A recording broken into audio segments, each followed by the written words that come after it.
La paz de Cristo, mis amados hermanos. Saludo cristiano en el nombre de Jesús. Es una grata bendición poder estar acá en este maravilloso devocional, a toda esta preciosa audiencia, amén, que se ha dispuesto en esta mañana para estar acá y juntos poder compartir la bendición de Dios y meditar en esta palabra poderosa, en esta palabra que da vida, en esta palabra que transforma. Así que estamos acá en esta hora en el nombre del Señor, dispuestos a transmitir una palabra que sea de aliento, una palabra que sea de alimento, una palabra que nos edifique, que nos traiga consuelo, amén, que también nos exhorte conforme al propósito y conforme a la voluntad de nuestro Dios. Gloria al Señor Jesús. Bueno, mis amados hermanos, entonces quiero leer la escritura para que entremos en la meditación de la palabra. Mi nombre es Eduardo David Taborda. Por la gracia de Dios somos pastores de esta maravillosa iglesia desde hace 25 años. Este año cumplimos 25 años de estar ministrando en la iglesia y vamos a gustar unos 30 años de estar predicando la palabra de Dios. Quiero decirles que también nos pueden escuchar a través de nuestro canal de YouTube, Eduardo David Taborda. Ahí tenemos también un programa todos los lunes a las 9 de la noche que se llama Vida en Familia, y todos los miércoles a las 9 de la noche tenemos otro programa que se llama Descanso para tu alma.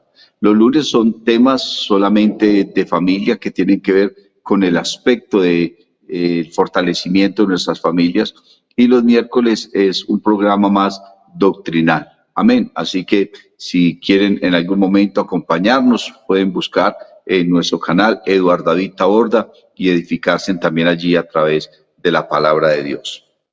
Quiero leer la escritura entonces en esta hora en el Evangelio según San Juan, amén, en el capítulo número 14 y el verso 15 y siguientes. Dice la promesa del Espíritu Santo.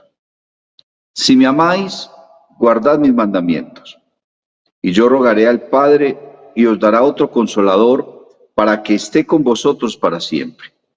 El Espíritu de verdad, al cual el mundo no puede recibir, porque no le ve ni le conoce. Pero vosotros le conocéis, porque mora con vosotros y estará en vosotros. No os dejaré huérfanos, vendré a vosotros. Todavía un poco y el mundo no me verá más, pero vosotros me veréis, porque yo vivo, vosotros también viviréis. En aquel día vosotros conoceréis que yo estoy en mi Padre, y vosotros en mí, y yo en vosotros. El que tiene mis mandamientos y los guarda, ese es el que me ama. Y el que me ama será amado por mi Padre, y yo le amaré y me manifestaré a él. Gloria al Señor Jesús. Bueno, el hermano Jairo ya ha orado por nosotros. Nuestra oración al Señor siempre es que podamos recibir la palabra con gozo, con sabiduría, con temor. Amén. Sabiendo que es Dios el que quiere hablarnos. Dios es el que usa nuestros labios y usa nuestro corazón para traer una palabra de vida.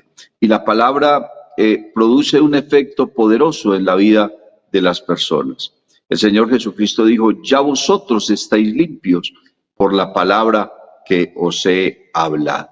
Así que esta palabra limpia, transforma, regenera, convence, seduce, amén, produce visión, trae sanidad al alma, trae sanidad al cuerpo, nuevas fuerzas. La fe viene por el oír, y el oír la palabra de Dios. Así que, como dice la Biblia, el acercarme a Dios es el bien. Y de este Dios es que quiero hablarte, mi hermano, mi amigo, en esta hora. Seguramente usted ha escuchado hablar de Dios muchas veces, en muchos lugares, y la gente tiene diferentes conceptos de Dios.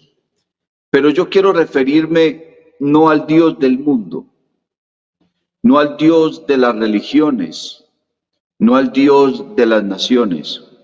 Quiero referirme al Dios de la Biblia. Amén. Porque muchas personas pueden pensar y decir, no, yo me quedo en la religión donde me criaron mis padres, el Dios que me enseñaron mis padres, pero es posible que el Dios que te enseñaron tus padres no sea el Dios de la Biblia, porque la Biblia es la autoridad que nosotros tenemos como referente espiritual. En la Biblia tú encuentras doctrinas, encuentras parábolas, encuentras ejemplos, analogías, enseñanzas, mandamientos, preceptos, encuentras el propósito y la voluntad de Dios. El Señor Jesucristo dijo que debíamos escudriñar las Escrituras, porque en las Escrituras es que encontramos la verdad. Las Escrituras son las que dan testimonio del Señor Jesús, de Dios, de la vida eterna. Amén. Entonces, por eso nosotros nos referimos y buscamos al Dios de la Biblia. Gloria al Señor. Nosotros podemos conocer a Dios a través de tres cosas.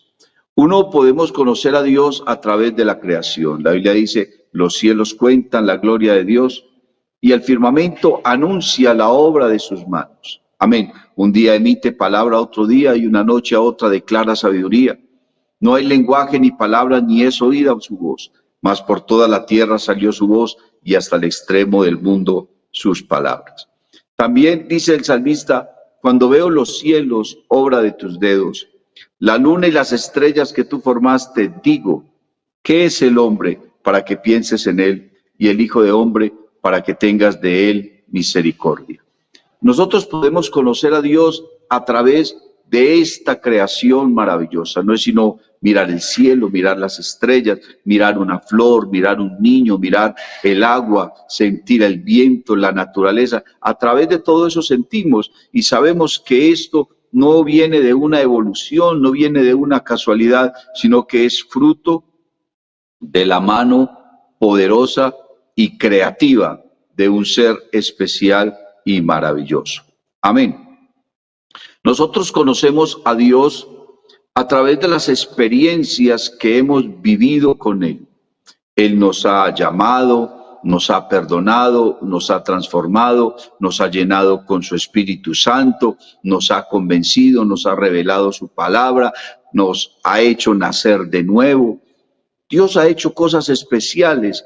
Creo que la mayoría de las personas que están acá en esta mañana frente a sus pantallas han recibido algún beneficio de parte de Dios. El salmista, hablando de esas experiencias que tuvo con Dios, entonces dice en el Salmo 103, y habla consigo mismo, bendice alma mía Jehová, y bendiga todo mi ser su santo nombre. Bendice alma mía Jehová, y no olvides ninguno de sus beneficios. Y entonces David comienza a enumerar, cada uno de esos beneficios que él siente que ha recibido de parte de Dios. Él es quien perdona todas tus iniquidades, el que sana todas tus dolencias, el que te rejuvenece como el águila, el que te hace justicia.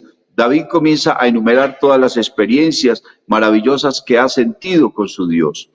Ahora nosotros conocemos también a Dios a través de la palabra, a través de la Escritura, a través de la Biblia.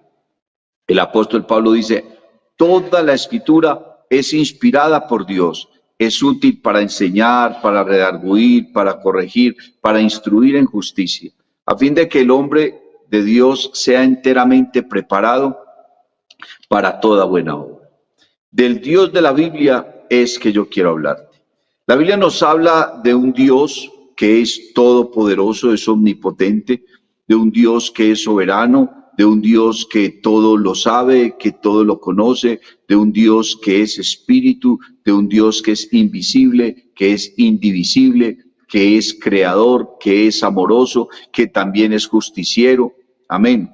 La Biblia dice que Dios es amor, pero también nos enseña que Él es fuego consumidor, que es justiciero, que es vengador, que es celoso. Amén. Pero la máxima característica o el mayor atributo de Dios es que Él es amor y también es santo. Alabanzas al nombre del Señor Jesús. Este Dios maravilloso se ha dado a conocer a las naciones, se ha dado a conocer al mundo, dice el apóstol Pablo en la carta a los Romanos. Usted lee todo el capítulo 1 y usted ve y entiende que Dios no ha sido anónimo. Dios se ha dado a conocer a través de su creación, se ha dado a conocer a través de su palabra, se ha dado a conocer a cada uno de nosotros en las formas en que se ha manifestado a nuestra vida y las cosas que ha hecho en nuestra vida. Gloria al nombre de Jesús. Pero también debemos entender que este Dios ha tenido un trato con el ser humano a través de los tiempos.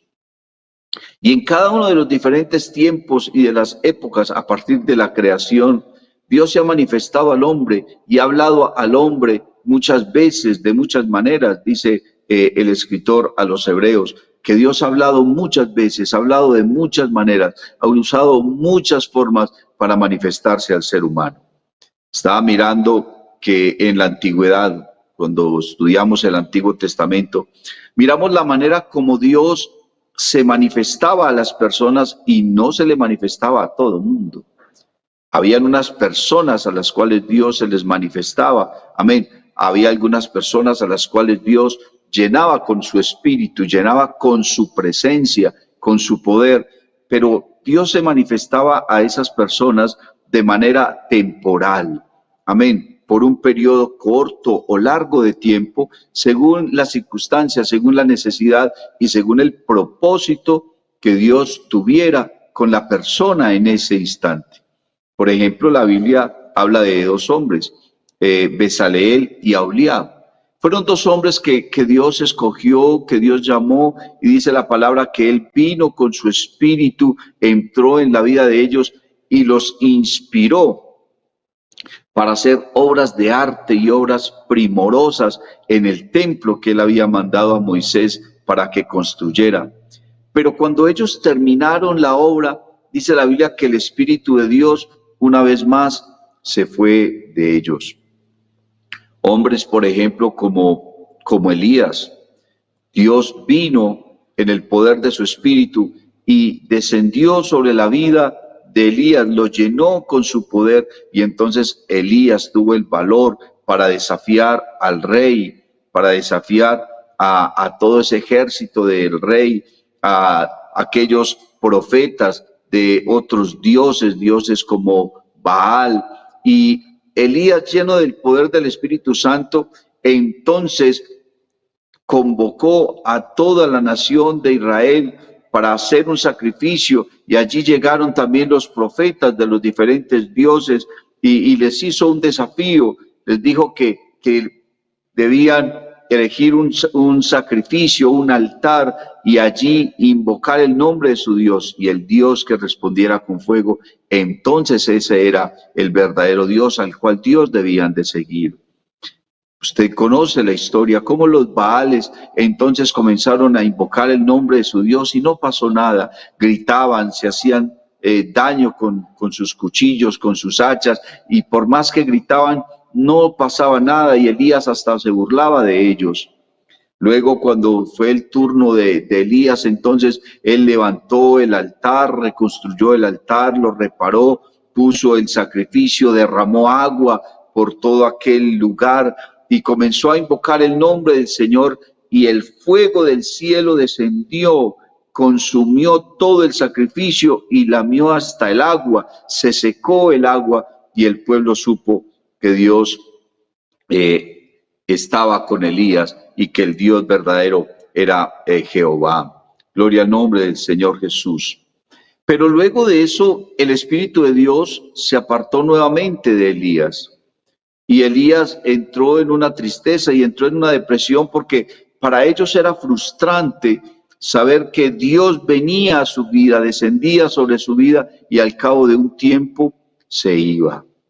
Eso le sucedió al rey David. El rey David también experimentó muchas veces cómo el Espíritu de Dios descendía sobre su vida, pero finalmente luego se iba, y por más que ellos clamaran, David decía al Señor: no apartes de mí tu Santo Espíritu. Vuélveme el gozo de tu salvación y no apartes de mí tu Santo Espíritu.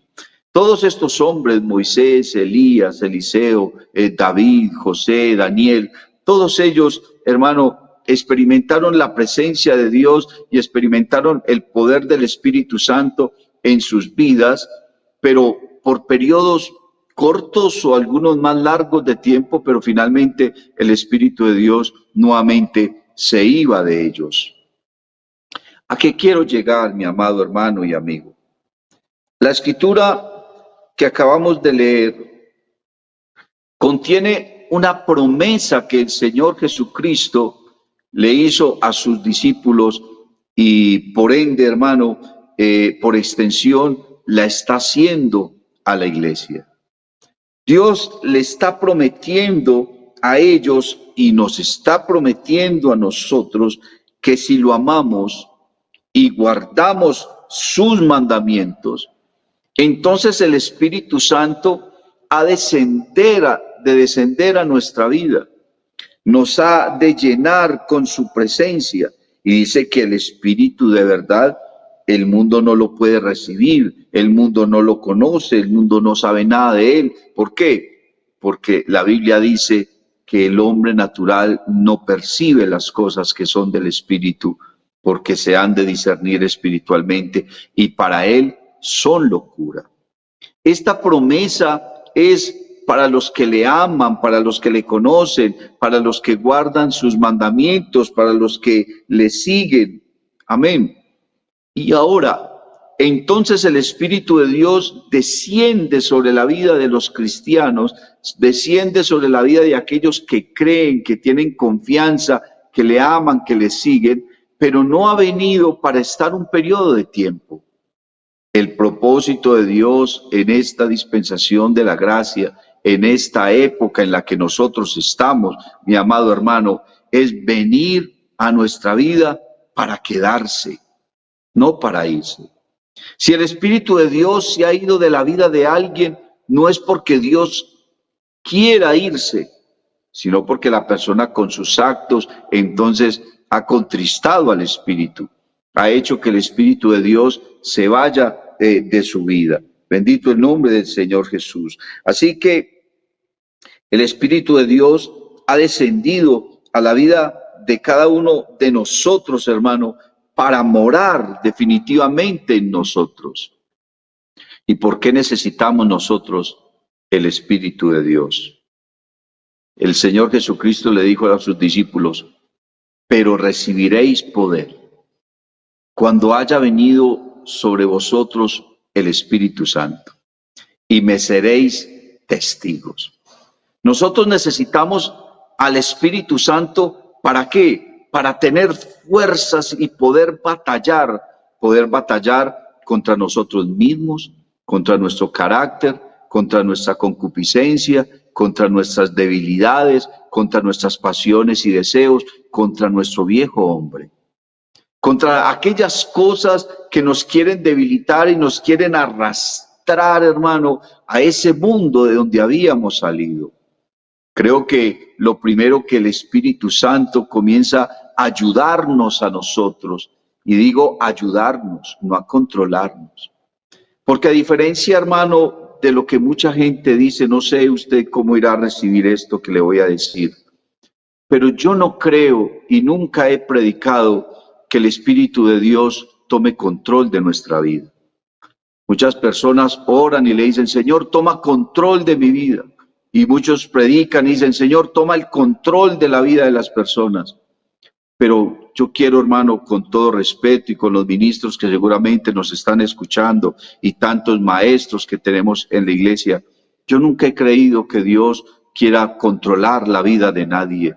Y no veo en la Biblia que diga eso.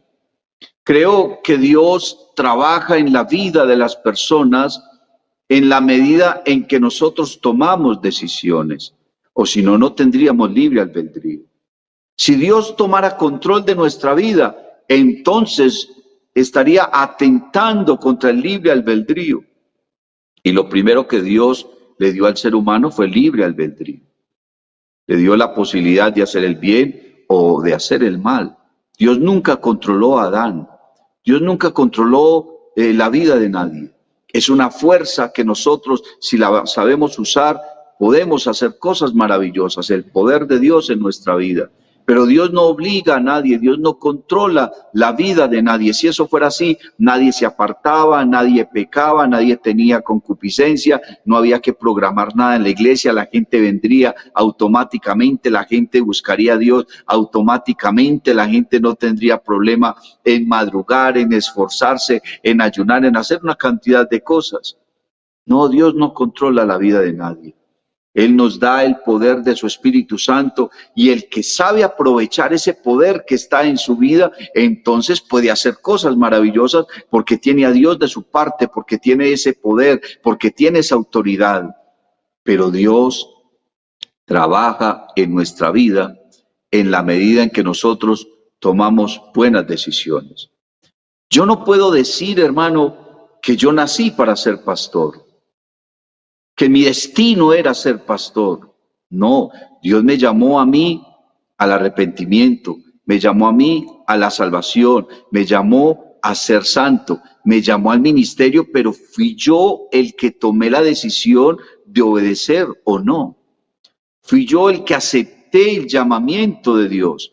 Cuando acepté el llamamiento de Dios, entonces Dios vio mi decisión y empezó a capacitarme, empezó a darme dones, empezó a darme ministerios, empezó a darme talentos por la imposición de las manos de mi pastor, por la imposición de las manos del presbiterio. Comencé a recibir esos dones, esos talentos, esos ministerios y ahora estoy aquí. ¿Por qué? Porque Dios me ha mostrado un camino, pero Él no me ha obligado a caminar por ahí. Dios no me ha obligado a mí a seguir ese sendero. Entonces Dios me ha mostrado un camino. La Biblia dice, lámpara es a mis pies tu palabra y lumbrera a mi camino. Las palabras de Dios alumbran, hacen sabio al sencillo. Entonces la luz de la palabra simplemente me muestra el camino, pero soy yo el que decido o no caminar por él. Aceptar las invitaciones de Dios, aceptar, hermano, el propósito de Dios. Si yo voluntariamente lo hago y aprovecho que el Espíritu Santo está en mi vida y me da poder y me da fortaleza y me da visión y me da convicción, aumenta la fe, aumenta las fuerzas, entonces voy a tener un cristianismo, hermano, exitoso, un cristianismo que le da la gloria a Dios.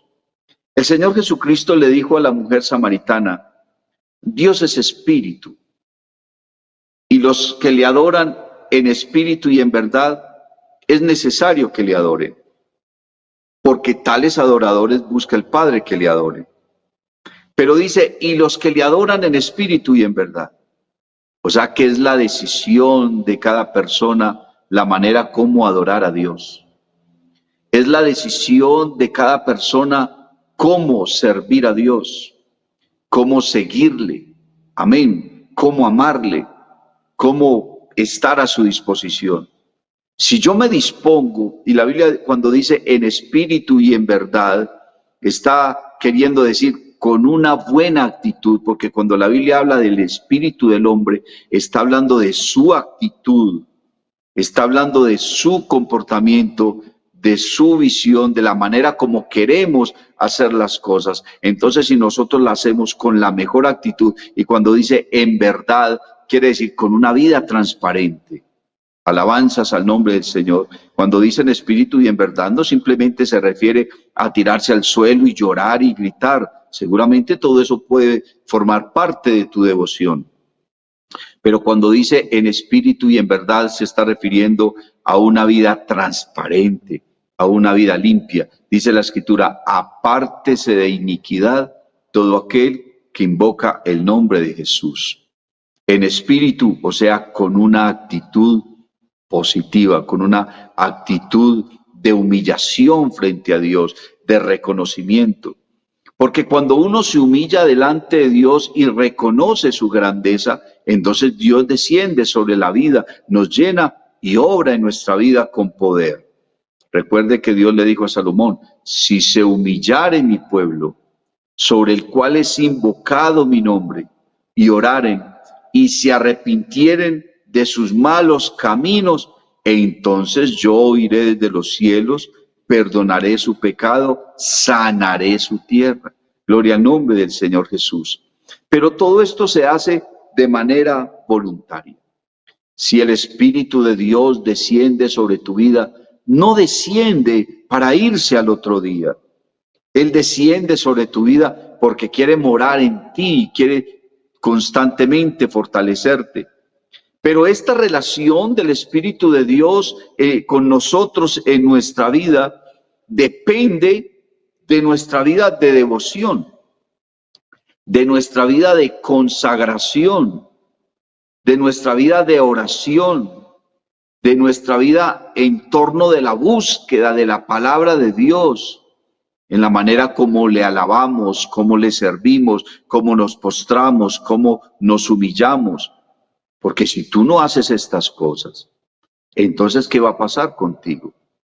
El apóstol Pedro nos está hablando a nosotros acerca de las promesas de Dios y dice que son grandes y que son preciosas y que por esas promesas hemos heredado no solamente las cosas terrenales, sino también las cosas espirituales. Puesto, dice el apóstol Pedro, que hemos recibido preciosas y grandes promesas, alabanzas al nombre de Jesús, promesas para esta vida y promesas también para la vida eterna. Y dice que entonces por esas promesas recibimos la naturaleza divina. Nosotros de manera natural tenemos una naturaleza, la naturaleza humana. Pero entonces cuando nosotros buscamos a Dios, desciende sobre nuestra vida la presencia de Jesucristo, el poder de su Espíritu, recibimos una naturaleza divina a través de la predicación del Evangelio, a través del arrepentimiento, a través del nuevo nacimiento, a través del bautismo en agua, a través de la santidad, a través de la perseverancia. Entonces recibimos esa naturaleza divina. Y dice Pedro, que debemos entonces añadir a nuestra fe virtud, a la virtud conocimiento, al conocimiento dominio propio, al dominio propio afecto fraternal, al afecto fraternal templanza, a la templanza amor. Dice, porque si estas cosas están en vosotros y abundan, no os dejarán estar huérfanos ni sin fruto en cuanto al conocimiento de Dios. Pero si estas cosas escasean, entonces estamos ciegos. Todas estas cosas vienen es porque el Espíritu de Dios desciende sobre nuestra vida. Alabanzas al nombre del Señor Jesús. Entonces el Espíritu Santo desciende. También el Espíritu Santo nos llena con su poder, nos sella, amén, con el Espíritu Santo, hablando en otras lenguas. Y a través de esa recepción del poder del Espíritu Santo, qué bueno que podamos tener una diferencia y entender que una cosa es recibir el Espíritu Santo y otra cosa es estar llenos del Espíritu Santo. Alabanzas al nombre de Jesús. Lo que pasó en el aposento alto fue que ellos se llenaron del poder del Espíritu Santo y vino el Espíritu Santo sobre ellos, hablaron en otras lenguas, recibieron dones, recibieron ministerios. No para salvación, porque somos salvos por creer al Evangelio y ser bautizados en el nombre de Jesús. El Señor Jesucristo dijo, vayan por todo el mundo, prediquen el Evangelio a toda criatura. El que creyere y fuere bautizado será salvo, pero el que no creyere será condenado. El requisito para ser salvo es oír, arrepentirse, bautizarse, vivir en santidad, perseverar hasta el fin, ser fiel hasta la muerte. Amén. Esos son los requisitos que nosotros hemos recibido de parte de nuestro Dios para la salvación. Pero el ser lleno del Espíritu Santo es un poder que actúa en nosotros para ejercer ese ministerio, para tener una vida con mayor autoridad, una vida con mayor sabiduría, cuando sabemos usar la presencia de Dios en nuestra vida. Pero dice la Biblia que no podemos contristar al Espíritu Santo de Dios con nuestros malos actos, con nuestra falta de devoción, con nuestra falta de oración, cuando nos vamos por caminos de falsas doctrinas, de falsos pensamientos, basados solamente en filosofías y en argumentos de hombres, cuando estamos siguiendo a hombres y no a Dios, entonces contristamos el Espíritu Santo. El Espíritu Santo nos ayuda a nosotros a incorporarnos en la iglesia. Jairito nos estaba hablando ahora acerca de cuando llegan simpatizantes a nuestra congregación, y depende de la actitud de la congregación que esas personas se queden o no en la iglesia. Claro, si llega un simpatizante y nosotros lo abordamos y lo contaminamos con cosas que no debería de ser, le hablamos de cosas que no deberían de ser, nos aprovechamos de ellos, le hacemos un daño.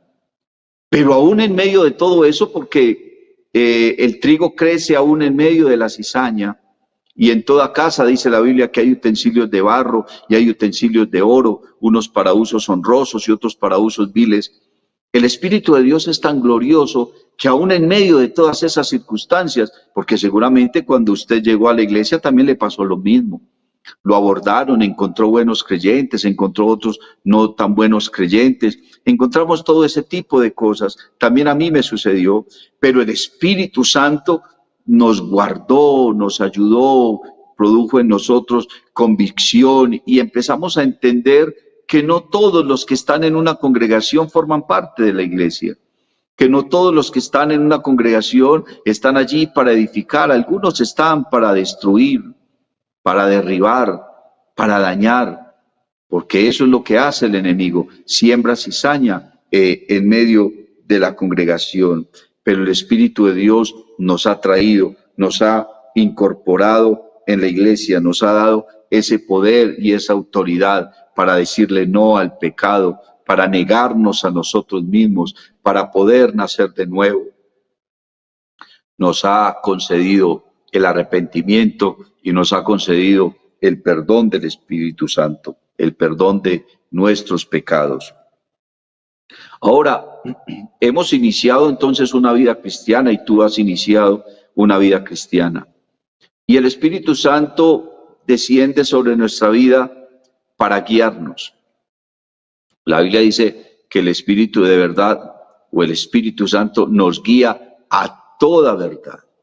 Y cuando el Espíritu Santo desciende, entonces nos convence. Nos convence según la Biblia de justicia, de juicio, de pecado. Amén. Nos convence a través de la palabra, nos convence a través de su presencia, a través de las experiencias que recibimos con Él. Amén. Eso es una vida de convencimiento constante. Dios constantemente nos está hablando, nos está convenciendo, nos está instruyendo, nos está consolando, nos está fortaleciendo, nos está limpiando, nos está purificando, nos está perfeccionando.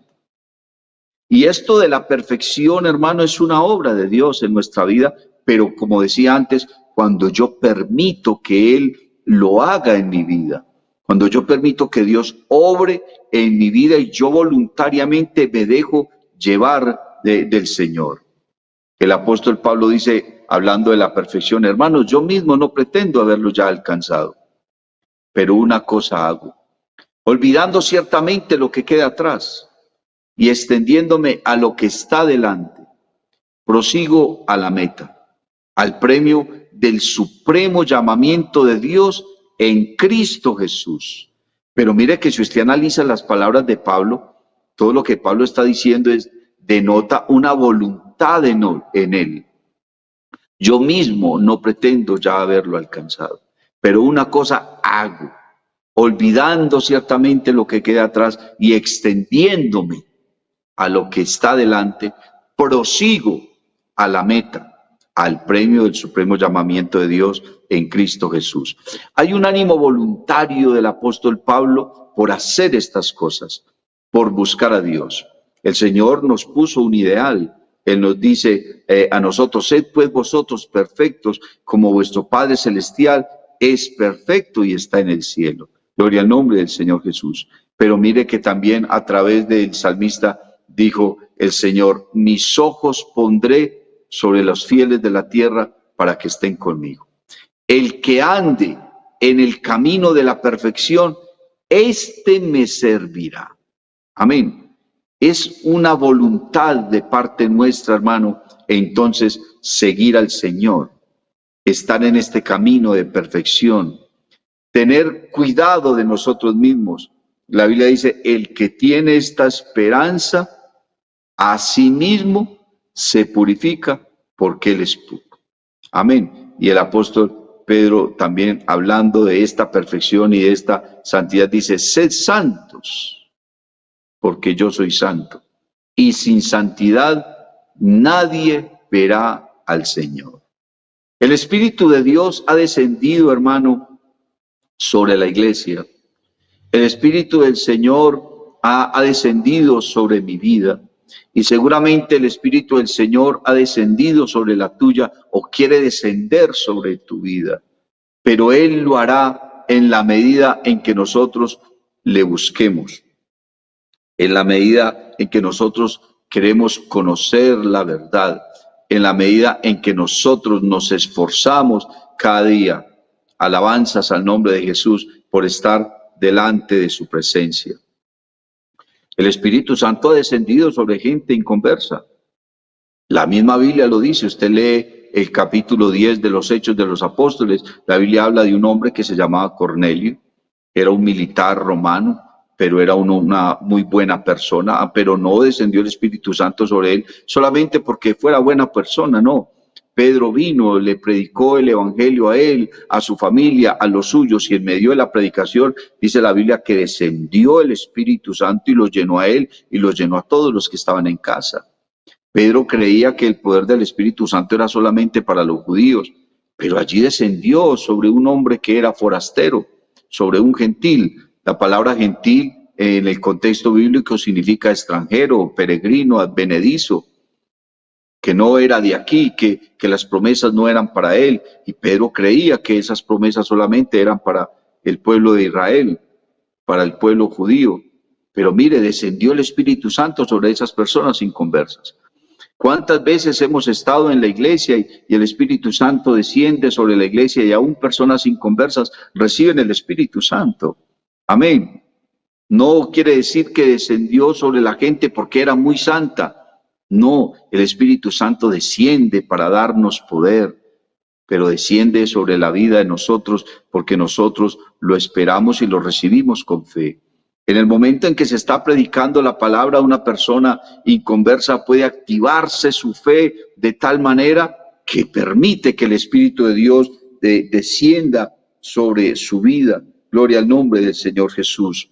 Y una vez el Espíritu Santo ha descendido sobre nosotros, entonces nos da dones, nos da ministerios, nos da una cantidad de herramientas. El apóstol Pablo dice, porque las armas de nuestra milicia no son carnales, sino poderosas en Dios para la destrucción de fortalezas. Esa es la palabra que Dios nos ha dado a nosotros en esta hora, mi hermano. Es una palabra maravillosa y dice, si me amáis. ¿Qué tanto amas tú al Señor? Yo puedo decirte por qué amo al Señor, pero ¿cómo puedo yo comprobar qué tanto lo amo? ¿Cómo puedo yo demostrar, y no tanto demostrarle a la gente, aunque es importante que la gente vea en nosotros un fruto, porque somos la luz del mundo? Y dice el Señor, así alumbre vuestra luz delante de los hombres, para que vean vuestras buenas obras y glorifiquen a vuestro Padre Celestial que está en el cielo. Pero, ¿cómo podemos nosotros demostrarle al Señor qué tanto lo amamos? Pero Él está diciendo que demostramos ese amor es en el hecho de guardar sus mandamientos, de tomar su palabra. Ciertamente el obedecer es el mayor de todos los sacrificios. Y el prestar atención más que la grosura de los carneros. El prestar atención es la inteligencia. Escuchamos mucho la palabra, pero a veces no le prestamos atención. La Biblia dice que no son los oidores de la ley los justos ante Dios, sino los hacedores de ella. Pero cuando nosotros prestamos atención, no solamente ir y escuchar un culto, escuchar a un predicador, es tomar esa palabra, hermano, recibirla en nuestra vida, llamar al Espíritu Santo a nuestra vida, que descienda a nuestro corazón, recibirlo y retenerlo. Entonces dice el Señor Jesucristo: cualquiera pues que me oye estas palabras y las hace, le compararé a un hombre sabio que edificó su casa sobre la roca. Pero si alguien oye estas palabras y no las hace porque no prestó atención, entonces dice el Señor: le compararé a un hombre necio que edificó su casa sobre la arena. Yo quiero invitarte, mi hermano, quiero invitarte, mi amigo, a que busques a Dios. Búscalo con una mejor actitud, con lo mejor que haya de tu vida en espíritu. Búscalo en verdad, con una vida transparente, con una vida sincera, con una vida que no tiene de qué avergonzarse. Juan dice que si alguno dice que no tiene pecado, es mentiroso y está haciendo a Dios mentiroso. Porque siempre el pecado habrá de rodearnos y de permearnos. Pero también dice Juan: hijitos, estas cosas os escribo para que no pequéis. Pero si alguno hubiese cometido pecado, abogado tenemos para con Dios, a Jesucristo el justo. Él es la propiciación por nuestros pecados. Si con ese espíritu de humillación, de sinceridad, le pides perdón a Dios, el Espíritu Santo va a descender sobre tu vida, te va a fortalecer, va a producir convicción, te va a sanar, te va a limpiar. Entonces vas a tener una vida cristiana muy exitosa en la presencia del Señor Jesús. La paz de Cristo, mis hermanos. Dios te bendiga. Si te ha gustado esta predicación, te invito para que visites mi canal en YouTube y en Facebook, Eduard David Tabort. Suscríbete y activa las notificaciones. Estoy seguro de que esta palabra será poderosa para tu vida.